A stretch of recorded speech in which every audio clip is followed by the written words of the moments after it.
God damn it. Ready for the sale? Oh, you already cracked yours. I already cracked it. This is my favorite part of podcasting. Opening that Zevia. Unofficially not sponsored at all. Rejected by. What? They're rejected by. Yeah. I don't know. They just don't like me. But I'll still continue to promote them and pay for their product because it's fucking delicious. Mountain Zevia today. What do you have? Ginger ale. Reminds me of my grandmother. Why? They can't be too pretentious for literally being the exact formula as Monster and just different flavorings. Yeah. Well, this doesn't have energy in it, right? Zero. No caffeines. I mean, it's refreshing. Everything else Speaking is of the same. energy, do you know what was delicious? Was that Killcliff cold brew can. You like it? I loved it. Yeah, I like it. There's like three tiers. I wasn't expecting to There's love like, it. which one did you have? The one that's downstairs? I got it in one of those boxes. I think it's the same as downstairs. It's just the coffee. Okay, just the coffee one's good. The middle one's okay, but the one that's super sweet is a little rough. Yeah, I know. It tastes like very synthetic. I don't know. I like the K-Man coffee, Nitro. That's my favorite. I haven't had one. They'll send us a keg. Should be fucking hyped up all the time. Keggers. Yeah, that'd be fucking hilarious. That'd be a great YouTube video. We could do a keg stand. Keg stands with fucking cold brew. Probably vomit, but sure. No, it'll be worth it. It'll be good for TV. I'd probably diarrhea before I vomited. Really? That much caffeine? I don't know. I think I would just die. All right. So today, based on like tweets and feedback we've gotten on the podcast, a lot of people just want to know how we got to where we were from like a business standpoint. So those of you that don't know, how long have I known you, Ryeface? 5 years now? Something like that, yeah. Something close to that. Ryeface was like my first ever like real employee, if you will. Boom. Ryeface was around when everything started in Reno. Yeah. So, you know, and then he obviously ended up moving out to New York with me, which is where we started Doughnuts and Deadlifts, and the concept for Black Iron Gym came up. And then Chloe, who I've also known for quite some time now, a couple years, moved out to Reno with the intent to work for the gym. And now she's actually the general manager for Doughnuts and Deadlifts, and as well will be my partner with Ello. Woo! Woohoo! So we're going to talk about all that today. So basically, what was our goal when we moved to New York? I wasn't sure. I wasn't sure either. I was like, it'll be great. Don't worry about it. So like, obviously it all started out with like writing ebooks and like training programs and stuff like that. And like not a lot of people were formatting ebooks into training programs at the time. Yeah. And that was my pitch to you. Right. You asked me to move to New York before you'd asked me to work for you. Right. And I said, look, I don't want to be... I'm not just going to live off of you. If I'm going to move to New York, I want to work with you. And if you give me a couple things, I'll see what I can do with it and see if you like it. Cool. If not, no worries. Right. Well, remember you used to make flyers for my boot camps for me way before any of this? Yeah. Like when I used to like travel around the country and do boot camps, like 2011? Something like that, yeah. 2010, 2011. Ryeface started like making the flyers for it to post on Instagram. And that's kind of how it all started. And then my training programs used to be just like typed up in Word or on spreadsheets. And and my whole thing was, okay, well, you need to brand it, and then right. Because anybody can just take a spreadsheet, anybody can just take a Word document and then copy it. Which is exactly what was happening. Yeah. And, so yeah, Ryeface started turning all my training program ebooks into like, my training programs into like actual ebooks, and that took off way more than expected. And then from there, it was just kind of like we were doing seminars and stuff, and like all that type of shit. And then the Doughnuts and Deadlifts thing was weird how that started. So basically, when we moved to New York, we had the concept of creating like a travel guide almost through Instagram. Because remember, we were going to donut shops and gyms. And we started the Doughnuts and Deadlifts Instagram, like showcasing the donut shops and the gyms we went to. Like we didn't think anything would come of it. And then it was the captain who was like, let me make you a logo and you should make shirts. And I was like, no, I don't want to be that fucking gimmicky fitness shithead that's making shirts. And he's like, separate the brand from yourself and just go for it. And then that's kind of just where shit took off. And then... like most things, it started off as a joke. Right. And I mean, like, people don't realize we ran Donuts and Deadlifts out of our fucking apartment in Manhattan for how long? About a year. Yeah. I mean, we'd get boxes of apparel in, and we'd have to haul the boxes up the stairs and then, like, pile them up in the living room, and we'd just fold and bag shirts. And our system was very manual at that point in time. There was days where we'd spend fucking all day doing orders because I didn't even know what the fuck I was doing. I ain't scared of a 14-hour day.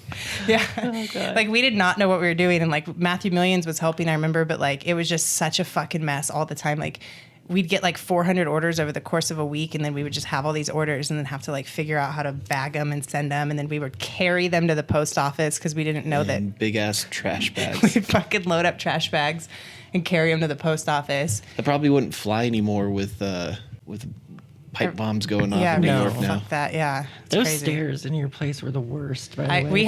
We were all on the stairs. We were on the top. The stairs up. Oh, it's Kiana. The stairs going up, and then the stairs inside. We're podcasting. Want to wave hi to the camera?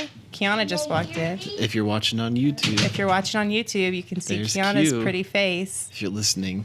If you're listening, say something funny. Make a bird call. Is that a good one? Well, that's probably one of the worst. This would be better.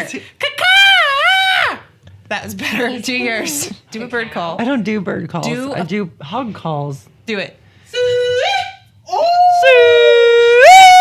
Oh, hers is better. Sorry. Well, we watched a hog call competition on YouTube once. Look at Keaton going nuts. Keaton hates it. Anyways, People little get off real topic. Your hair looks nice today. Huh? I didn't do it. I just rolled out of bed. It looks really I didn't nice. sleep with it on. You know, I just put it. Actually, I slept with it because I took the hair off and put it next to me in the bed.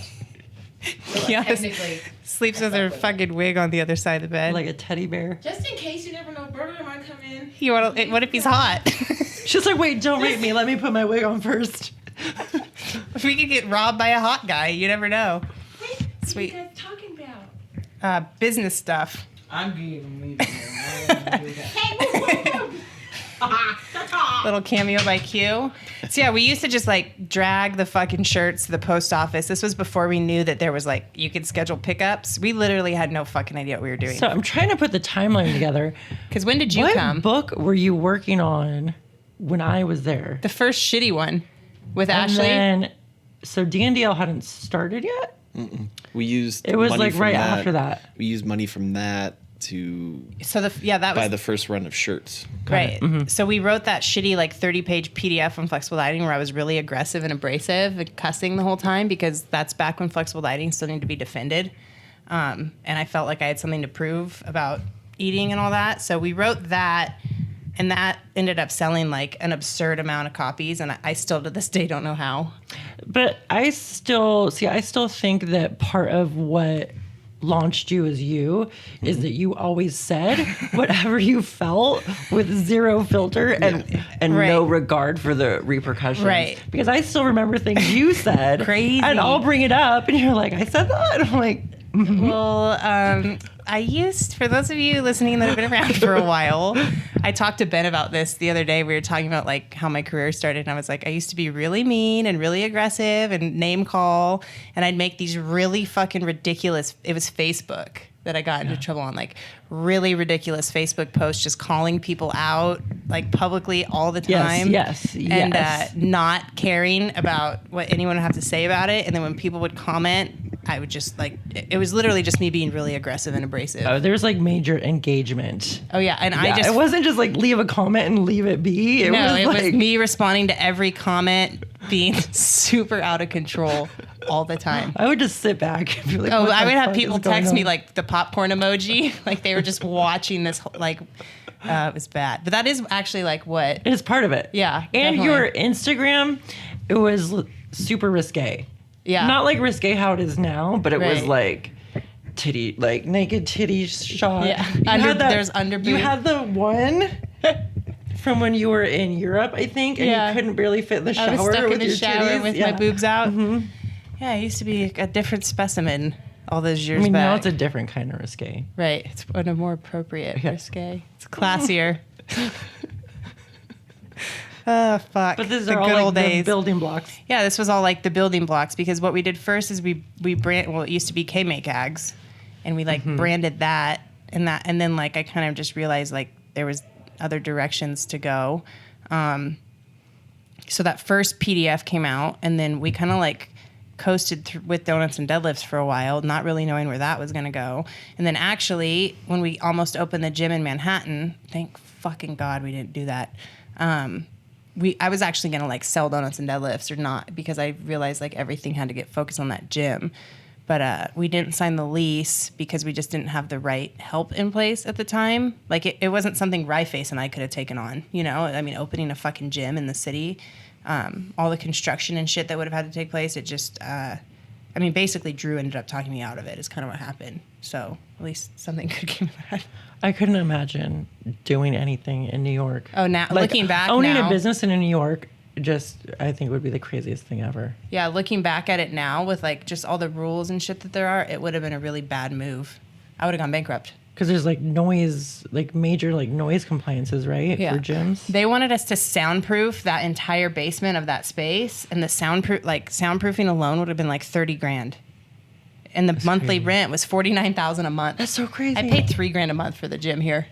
Yeah, That's it's so like crazy. yeah. So we ended up not opening the fucking gym in Manhattan, and then we ended up moving Donuts and Deadlifts out to Jersey. We legitimized it. I like the first version, even though it's wrong. Legitimized. Yeah. Legitimized. They both sound good to me. God damn it. And then so we moved everything out, and that's when Michelle and Matt moved out. Michelle helped me with everything there, and then that's when we like streamlined the Donuts and Deadlifts process and like figured out. I actually hired someone to be the general manager of an apparel company rather than having like, you know, Ryeface, whose area is like media stuff. Like Ryeface is a great photographer and designer and writer and stuff like that. Like Ryeface belongs in a creative position, not a packing and filling orders and customer service position. So it really comes down to like being able to like identify strengths and weaknesses in person. Like you're never going to find someone that can do it all. Like, could you imagine if I handled our customer service? Jesus Christ. It'd be so bad. It'd be terrible. Like I can't tell you what I would think of that. At least I'm aware. It'd be shitty. So it's kind of like I looked at the people I had in my life at that point in time and tried to put everybody in the appropriate role to make everything thrive at once. So like, you know, having Ryeface help with photography for Donuts and Deadlifts, and you know, we were making like short video clips, and we were doing interviews with our athletes and all that type of stuff. Like is that the dog? Putting, you know, like recognizing where Ryeface's strengths was and like focusing on that and recognizing what, you know, and I kind of like moved the pieces around to make everything work. And then what happened? I don't know. I just hope you can hear this on video. Are the dogs freaking out? Yeah. So I've recently adopted an 11-month-old German Shepherd, and he's really adorable, but I am his person. And so if you're listening, you can hear him whining because he's sitting outside Freak out. sitting outside of the glass door with his eyes on us, but crying because I haven't been with him in 20 minutes. Anxiety. Totally is. The one dog that's more anxious than Keaton. Right. I don't know. So thinking back to our time in New York, what do you think we definitely did right to get where we're at? And what do you think we definitely did wrong? I think that's what people were like really, you know, like I know a lot of like fellow gym owners or business owners. I mean, like that's one thing everyone wants to start a business. And so I'm still not the greatest business owner in the world. I still have a ton to learn, but I like sharing, you know, triumphs and defeats. I think separating Donuts and Deadlifts from the living situation was a good idea.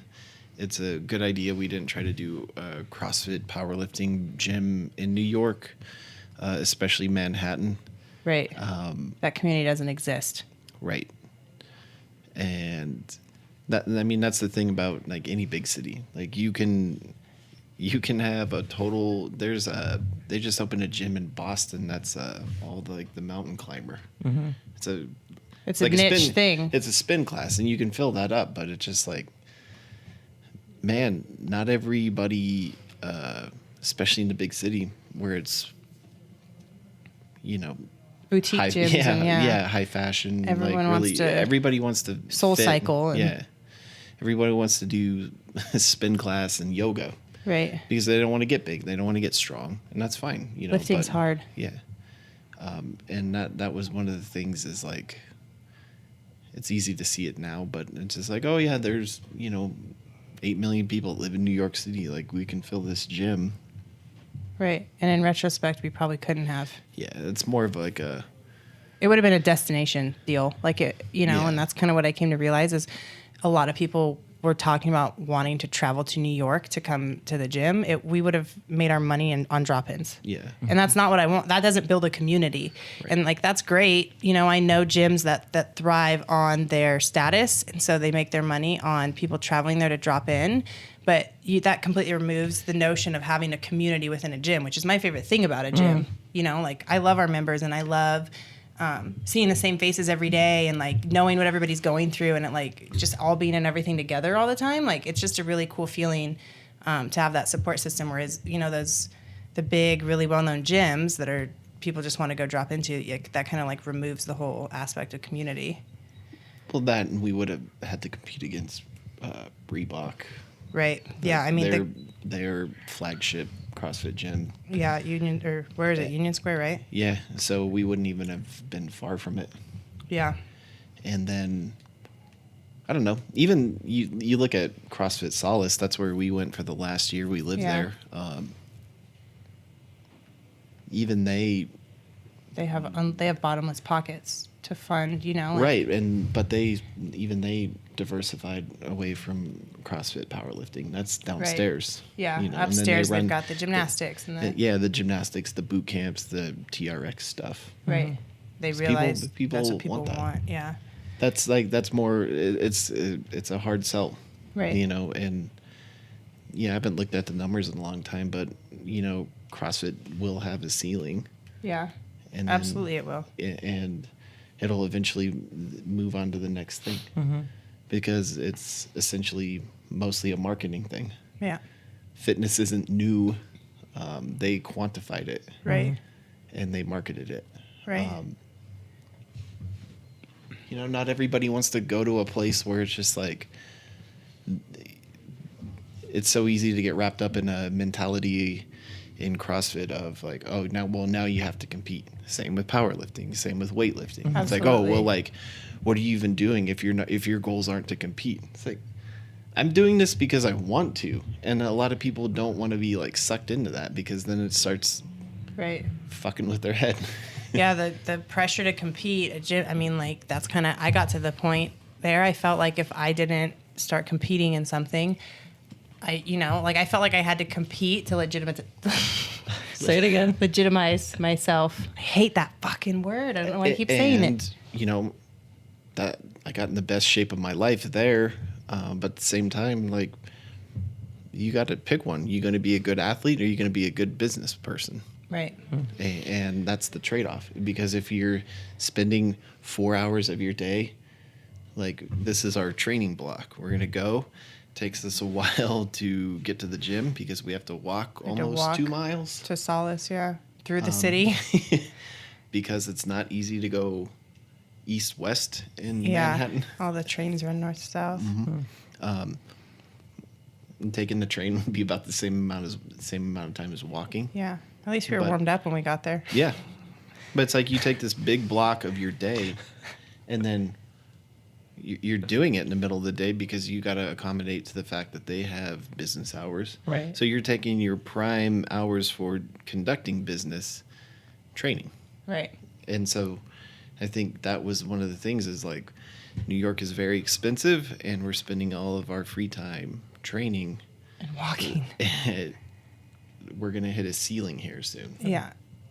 Yeah, I don't know, that, like, living in New York was definitely really fun, and it was really good for my sobriety, and it was a really cool experience, but like, longevity there, I mean, even what we were paying for rent. Don't even mention that. Yeah, it's depressing to think about. Sometimes I'm like, where's all my money? And then I think about how much I paid in rent for the 2 years we were there. I was like, oh, there it is. Yeah. I could have bought a house for what I paid in rent. For the privilege of living in New York, bought a to house. walk up 4 flights of stairs every day. We had a sick rooftop, and we were in Chelsea. We had a sick apartment, but I don't know. That bomb went off in New York. Went off right by Steel Gym. Oh shit! Like, Fucking literally, Steel Gym. If you watch the news, they have like the video clip of it going, like the surveillance footage of it going off. It's from Steel Gym. That's fucking crazy. Yeah. It's where Wolf lives. Yeah, Wolf lives right there. And Steel Gym was the gym we started training at when we first got to New York. Fucking weirdest gym. Guys in tight denim working out. Dudes wearing tight jeans and work boots. Victor Martinez also worked out there. Yeah. And that was pretty Tight cool. denim. Yeah. Not straight men. Acid washed? Little bears. Little bears. Ooh. You would have had a lot of fun I would have there. had fun there. You Yeah. would have loved it. They like Matthew Millions and me were definitely on the menu. Favorites. On the Favorites. menu. Watch. It was so funny because I didn't realize it was like a gay gym. And Ashley and I would walk in with the two of them, and all eyes would be on fucking Matthew Millions and Rye Face. Well, the and I was trainers would hit on you guys, but like everybody else would be like, And I'm like- "Oh, I need to like curl right now." Hey, like, walk over right next to Ryan. But it was funny because we walk in there, and I was like, "What the fuck? How come nobody's looking at me and Ashley?" Yeah. And I looked around, and I was like, "Oh, there's not a straight man in the place." It was funny. Because let's be real. We want people I to watch I, us I, while I we're liked working Steel. out. I liked Steel Gym. It was a nice. It was little 24 spot. hours, and it was never crowded. Yeah, and that was And it was like in like a basement. yeah, and that's where we first started out. That was the first night I ever got to New York. I went to and signed up, and then just That used to be our thing. We'd go at like 11 at night every night. which was I like that. Yeah. But the Because first, you're a night owl, though. Yeah. Creature of the night. So I moved there in the middle of January, in the middle of a cold front, and signed up there. We did like a very light workout, but I walked outside, and that was the first time I've ever gotten a brain freeze from the cold outside, because we walked into the wind. The prevailing Yeah. winds go Good old New York City weather. from west to east, and the gym was east of us, so we'd have to walk west right into the wind to get home. Very Same with fucking- Chelsea Piers. Very fucking cold. It definitely allowed me to make a lot of excuses to not go to the gym, which also might be why I got very fat when we first moved there. I'm just saying. I gained some weight, as a lot of people are probably aware of. So yeah, the timeline that comes with the gym. So like Doughnuts and Deadlifts was doing really well. You know, we had it separated from home. It had its own space. There was a better system in place. We implemented Shopify. If you have an apparel or you sell anything online, Shopify is the shit. I know a lot of people use Etsy, but I think that's more for like custom. Yeah, Yeah, I've never. Boutique stuff. I think More Shopify boutique. is amazing. Especially, I mean, even if you are doing less product than we're doing, it's great because of the shipping. Right. So we started with Big Cartel, and a lot of people start with Big Cartel. I think it's because it's less complicated. Big Cartel's very easy, but it's easy because there's not, like, you can't see your finance reports, and you can't implement shipping. Like what we have with Shopify set up for Doughnuts and Deadlifts is you make an order, the order goes in the system, it automatically integrates to ShipStation, and it auto prints the shipping label for us. We don't have to worry about it. We don't have to weigh anything, nothing. It's all it runs itself pretty much, and all we need to do is pack and fill the orders and stick the label to the poly mailer. It is the other way around, but yes, they talk to each other. Yes. Our ShipStation talks to Shopify. Shopify? Yeah. Shopify, you can ship like smaller quantities. It'd be great for a very small business.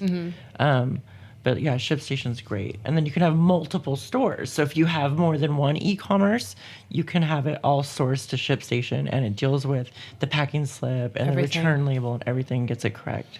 Yeah, I mean, if you have an apparel company or you're starting some type of business or something, that software is gonna just make or break everything you do. And it blows my mind that we went a year and a half not using Shop. I don't even know how the fuck we did it. Like, thinking back now, could you imagine copying and pasting every address No, and it'd be manually crazy. printing? It would Each take like label 12 individually. hours. Yeah.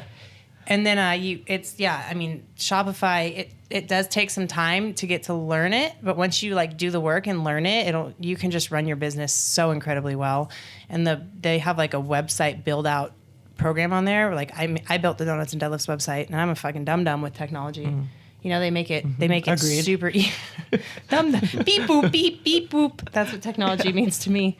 So yeah, we got all the Shopify stuff switched over. And then basically what happened is we were in like a weird limbo period because we decided not to do the gym in New York. We knew we wanted to open a gym, but we didn't know where. So we had talked about Portland. Denver. We had talked about Denver. and I think those were kind of like the two biggest contenders, Portland or Denver. It never really like crossed my mind to think about moving back to Reno because I had it made up in my head that I fucking hated it here. And that all came down to like, I hated my old self who was made here. It wasn't so much about actual Reno. So then what happened was I came home for Christmas and I was hanging out with some friends and they had mentioned that the owner of their gym, a CrossFit gym that Brian and Drew both used to work at, owner of the gym wanted to sell it or close it. He's got a successful pallet business, and basically the gym was just turning into a pain in the ass.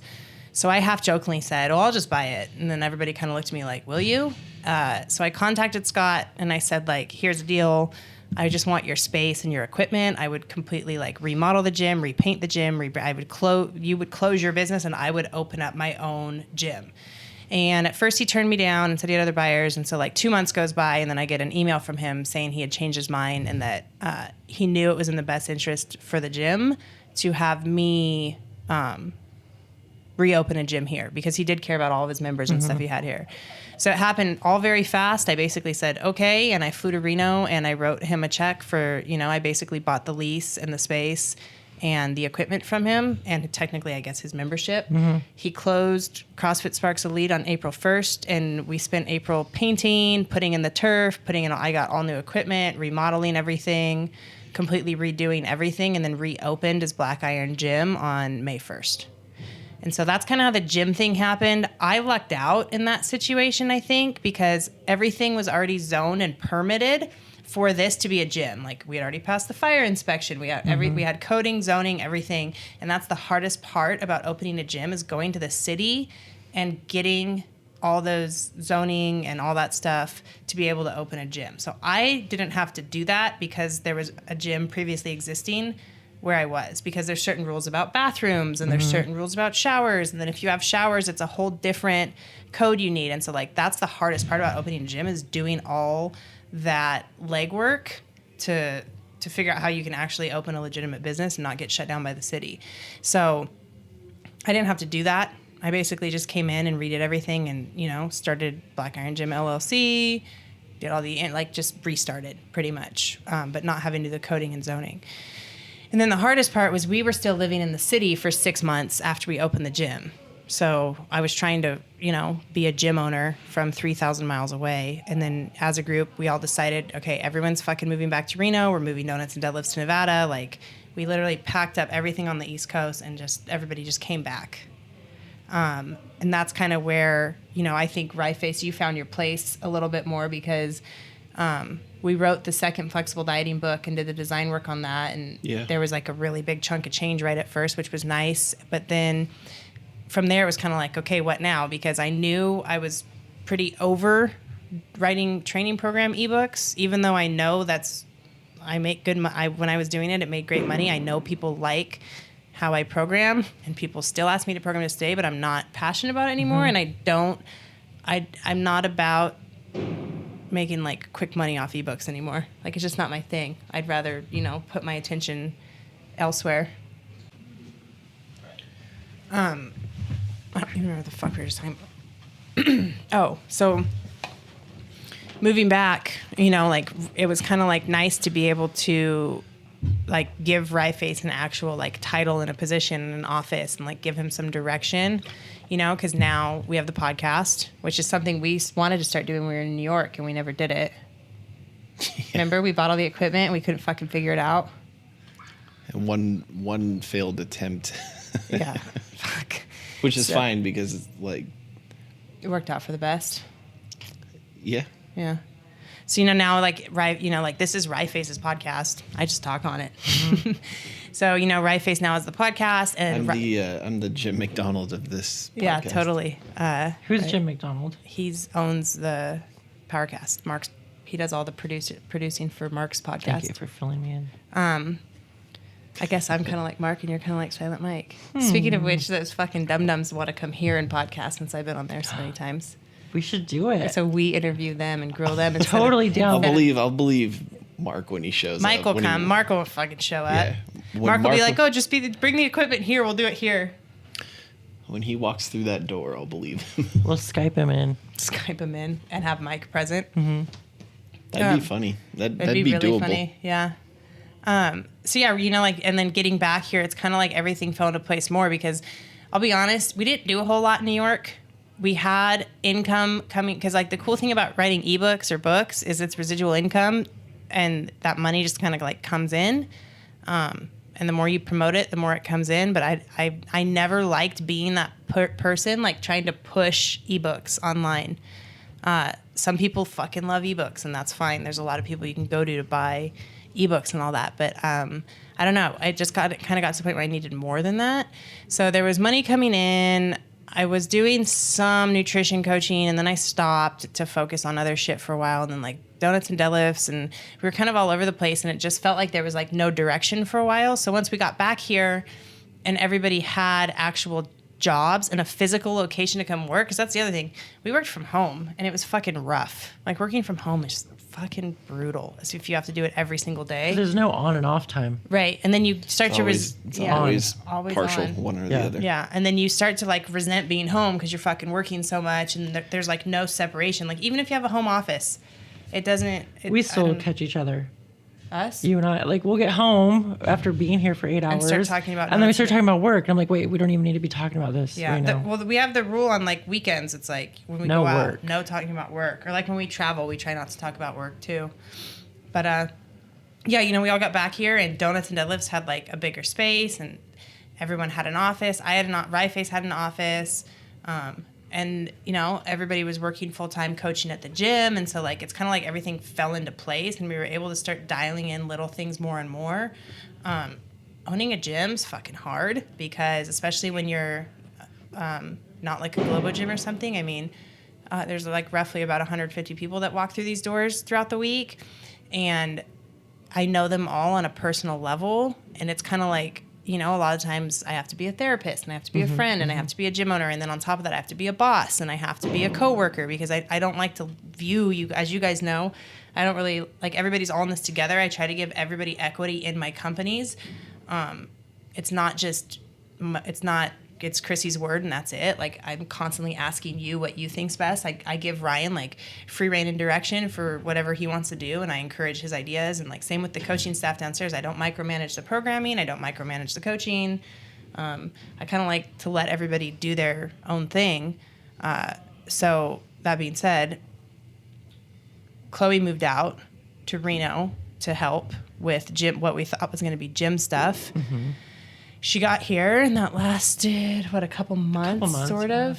Yeah. 3 months, And we tried a couple of ideas and a couple of things, and then there was some very dramatic changes in my life, as a lot of people, it's obviously no secret at this point. But back up for a second. Yes. Because we did try a few different things, and that's part of running a business is Right. trial and error. Trial and error. And you have to be willing to try things, knowing that they might not succeed. Right. And we did. We did. And we tried our hardest. You don't really have a choice in it. Right. You know, and like you can't be bummed when an idea, well, you can be bummed, but you can't let it affect your work ethic when an idea doesn't work out. Right. Because the success is actually putting the program together and implementing it and seeing what was successful and what wasn't successful about and it. that's something I still really struggle with. I mean, I tend to like get not, do you know what I'm trying to say? I think sometimes I like fixate on why something isn't more successful, opposed to looking at like, well, it is successful. It's just not as successful as you want it to be yet. Because another thing I struggle with is the success with Doughnuts and Deadlifts was very fast. That's rare. I'm fucking lucky. Mm-hmm. I am lucky that I created the first brand like that. The first, like alliteration food brand. It was probably the first flexible dieting brand. Like now there's all types of fucking like if it fits your macros apparel, shit like that. But the first food lifting kind of like lifestyle brand in the lifting community as a joke. And it took off. And unfortunately that was my my first experience with opening and running a legitimate business. Very successful, very quickly. Lots of money came in. There were no issues. So what I've had to teach myself is that that's unrealistic. That's rare. That is the exception to what normally happens when you open and run a business. So sometimes I compare the gym to Doughnuts and Deadlifts, or I compare like, well, why isn't this doing as well as that? That was just a rare occasion. Like the gym's been open for fucking a year and change. Like I need to be okay with the fact that it's going to continue to be hard for probably another year. I'm still like new back into Reno, even though like I have built a reputation here and I've fixed my reputation here compared to what it was. Right. Woo! I'm still new here in the fitness community, especially owning a CrossFit powerlifting gym. I haven't been, I've done a couple meets since I've been home, but like that's something I'm still working on. But even with you, like Chloe and I created like what we called the Big Change Challenge, and it was something to get people in the gym who hadn't been active for a while, and we taught them proper movement patterns and gave them a nutrition plan. The first signups went really well. Yeah, it was opposite. Like the first run went really well, and that's when you expect the least amount of people. Yeah. And then it just kind of fizzled. It just fizzled. It could have been timing. It could have been the season. It was summertime. Yeah, I mean, whatever. and But we tried, and it worked at first, and then it didn't work. And when it didn't work, it kind of got to the point where it was like, okay, so that definitely puts a damper on Chloe's position within the gym. So Chloe covered classes, covered onboarding, and like we couldn't find her best fit in the gym. And then basically what happened is after I wasn't in a relationship anymore, and there was some issues at work with other employees, and it was a mutual thing of multiple people not being happy. I lost two other people stopped working for me, and we had a release that day. I kind of panicked, and I said to Chloe, like, I really need your help right now. Like, I need you to kind of like step up for me until we get this figured out. And then it was supposed to be a temporary thing, and now it's not. Yep.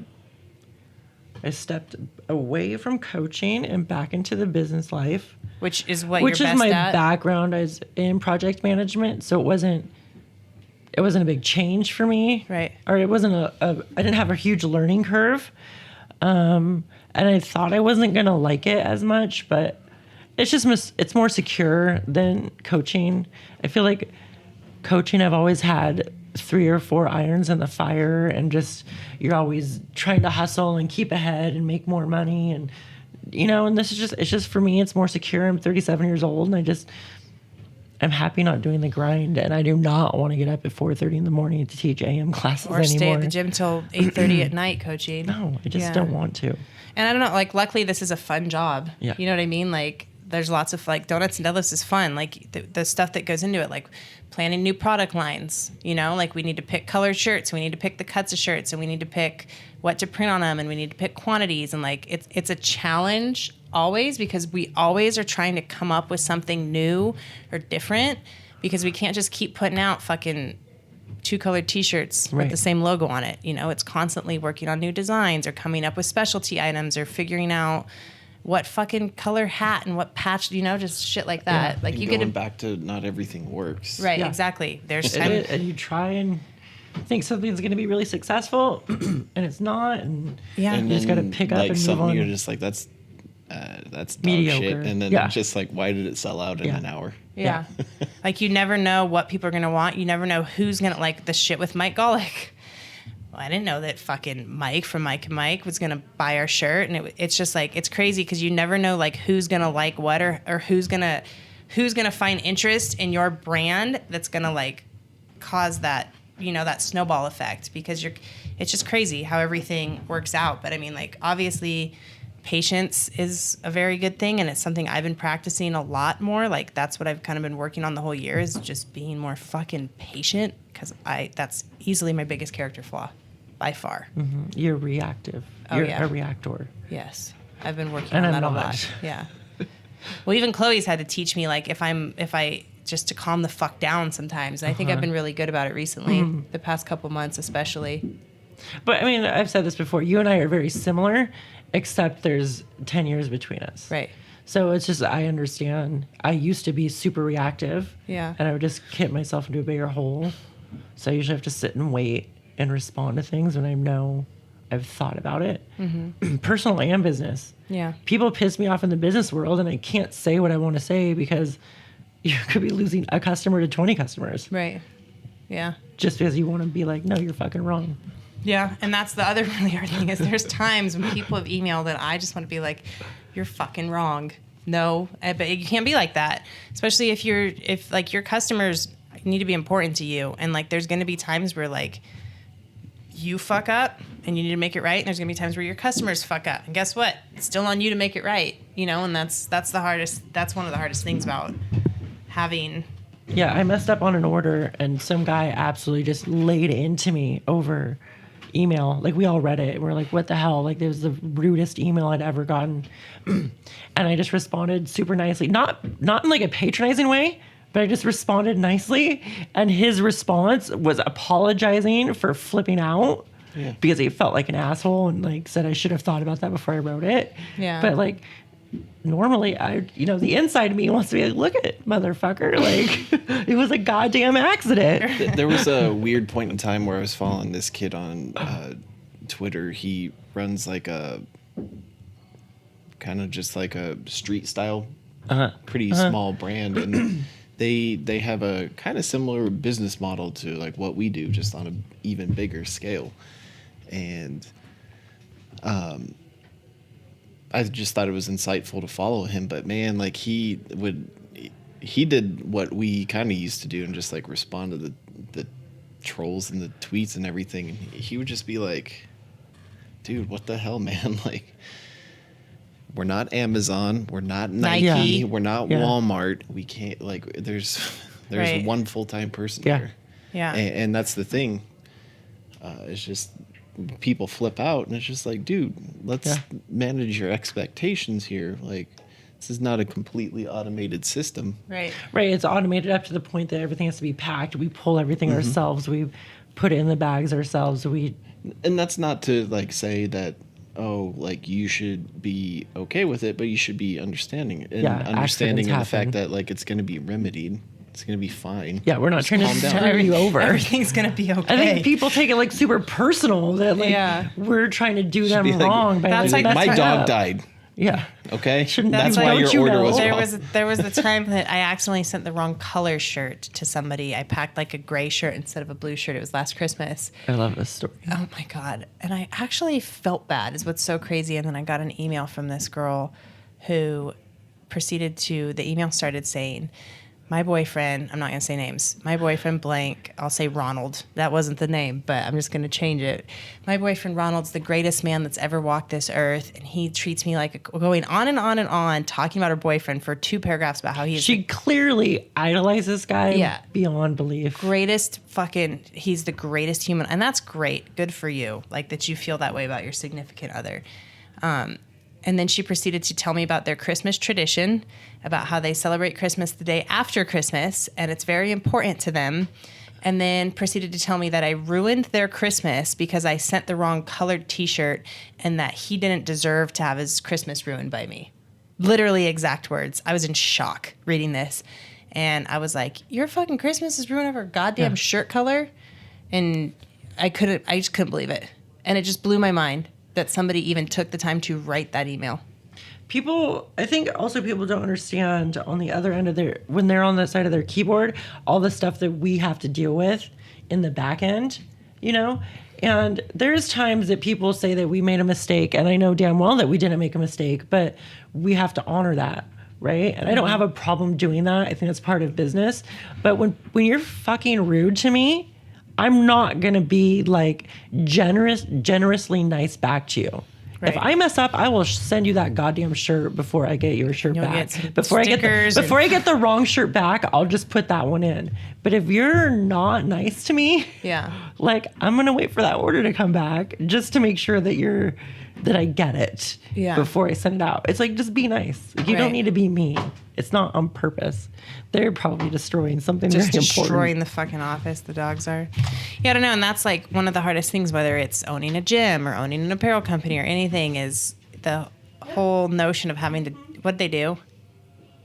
How bad is it on a scale of 1 to 10? We got a lot of shakers, so we're okay. Did they eat the shakers? Yeah. How many? Just 2, I think. Holy fuck. Dog life.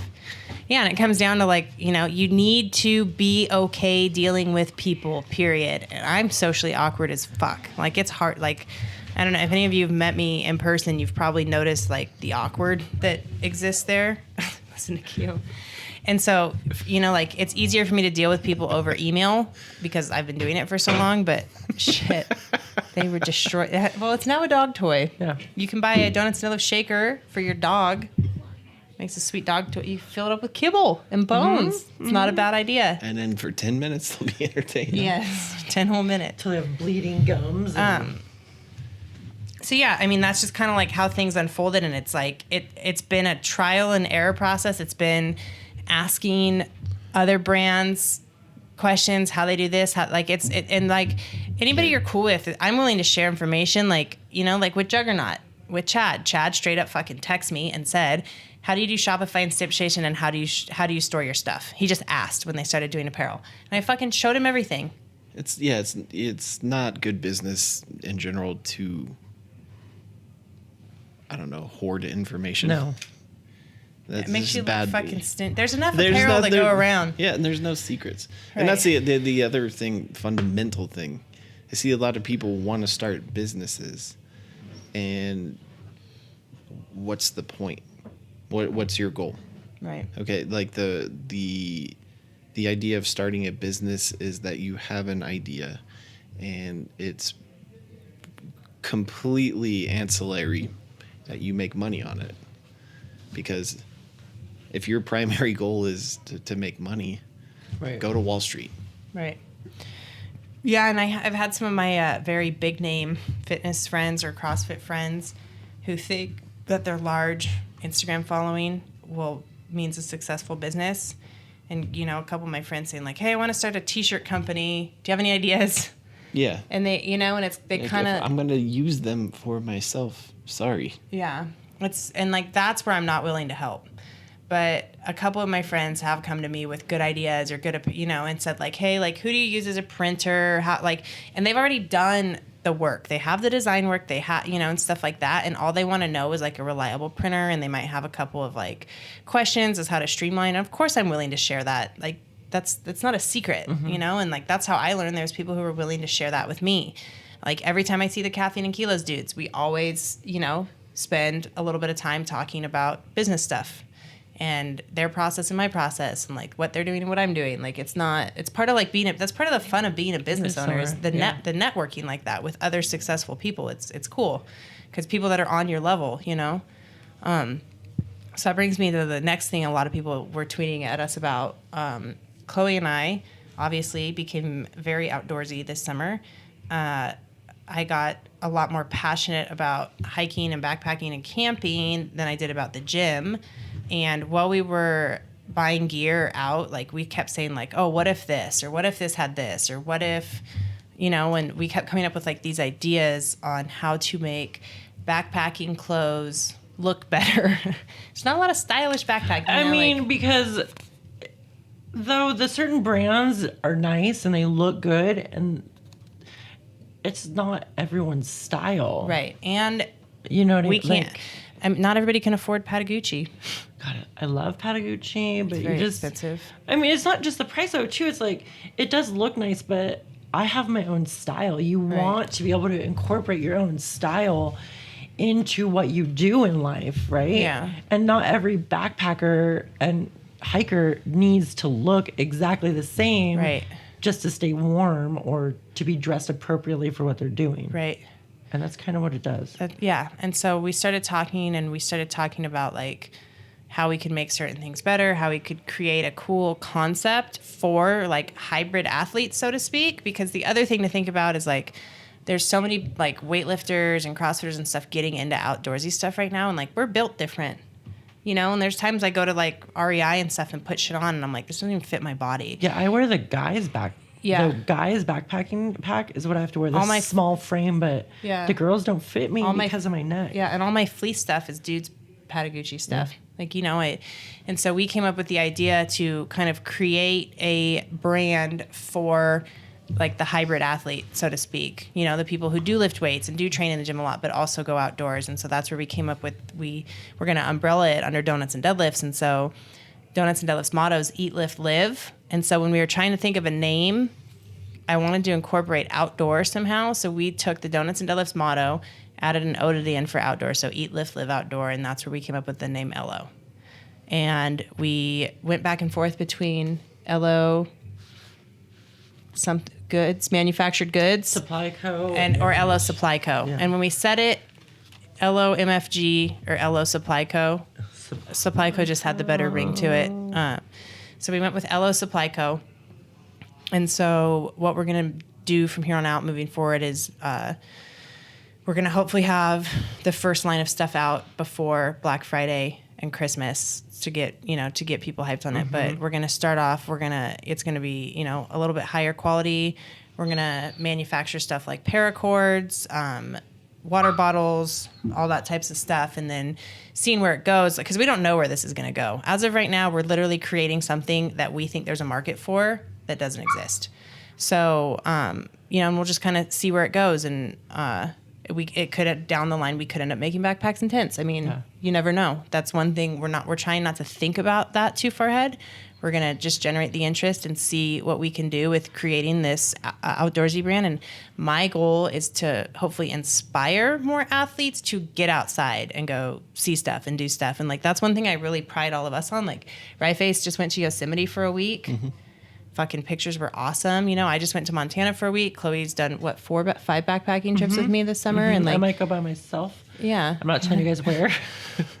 Don't need no crazy stalkers coming and finding me in a couple fucking weeks. Nuts if someone did that. You gotta fucking respect it. It's effort. I'll have my big German Shepherd with me, so don't fuck with me. And I'll give you one of the knives Ben gave me. 2 of the knives. Oh, you want both I'm of gonna them? double I gotta fist keep it. one in my fucking. I gotta keep hatchet one in one hand. There you go. Knife in the other. So yeah, the goal is with Ello is to go on, do like I'd love to start doing like group hikes, planning different hikes around the country or events around the country, outdoorsy stuff, and having it be more than just apparel, like having it be eventually doing like Ello Adventures where we plan backpacking trips and people can sign up. And another cool concept I had with Ello is to have sponsored explorers where we take people like Brandon Collins or like and not so much athletes, but people who go out to crazy places of the world and backpack and do stuff to provide us with content. It's similar to how like Doughnuts and Ello has sponsored athletes. We would have, it doesn't even have to be athletic people. Because I feel like even people who go backpacking and hiking and camping, they don't have to lift weights. They're still athletic. They're still Super putting, athletic because it's fucking hard. Yeah. I mean, like, even what we just did in Montana, we did 42 fucking miles. I thought I was going to die. It was brutal because I wasn't in long distance hiking shape at all. I was in hike in 3 to 6 miles, set up camp, screw around for a few days, pack up camp, leave. I wasn't like, I haven't been conditioned or training for hiking 6 to 15 miles every single day at all. So I've been doing a lot more working out with like heavy sled drags behind me. I hate running, but I've been doing vested running just because that directly correlates to what we do out there. Right. And I mean, the goal is to keep, this was just the first summer for you. Yeah. And it was my first summer in a long time. I hadn't been for years, So, thinking ahead, like the stuff we want to continue to do, like I want to do a week-long trip through Montana or something next summer. And like, you need to train for that. And so, I'm not planning on competing in powerlifting anytime soon. I'm still strength training because that's important to me, but just when I see fit and all that. So yeah, the concept behind Ello is super cool. It's just a matter of making sure we really do it right. Doughnuts and Deadlifts was very rushed, and that's not what I want to do with Ello at all whatsoever. I want it very well thought out and planned, opposed to just with Doughnuts and Deadlifts. I was like, this looks cool. Let's do 400 of these shirts. And there was no plan with Doughnuts and Deadlifts for the first year. We have the back end part handled. Like, that's the smooth part. So it's the production and implementation. Right, exactly. And just, not rushing anything with it. Don't email us yet, guys. Yeah, I've already been getting DMs and all types of stuff all over social media. So yeah, that's just kind of what's going on right now. The Ello thing isn't to make money. Obviously I think it will, and that's great and everything. But when I look at Ello and I think of expansion for it, like, it's definitely going to be my main focus next year for sure, because there's so much opportunity. Like I was talking to Ben about coming up with backpacking meals more geared toward athletes. Like all the backpacking meals now are like, they're good and stuff, but they're not like obviously nobody really nutrition savvy has optimized the macros or the I don't ingredients think by any so. means. Yeah. So that's the other thing we were thinking about doing is like messing with dehydrator and trying to create a line of backpacking food for more built athletic people. Higher protein, higher carb. Yeah. So yeah. Do you want to add anything about general managing Donuts and Deadlifts or what you hope to happen with Ello? In 90 seconds. I feel like I said it all. I really love the company. Ello's going to be amazing. Just keep your eyes out. Right, Face? Nah, I'm good. All right, sick. Thanks for Toodaloo. listening. Okay, bye. Toodaloo. Okay, bye. That was a good one. That was a good one. That was a good one. That was a good one.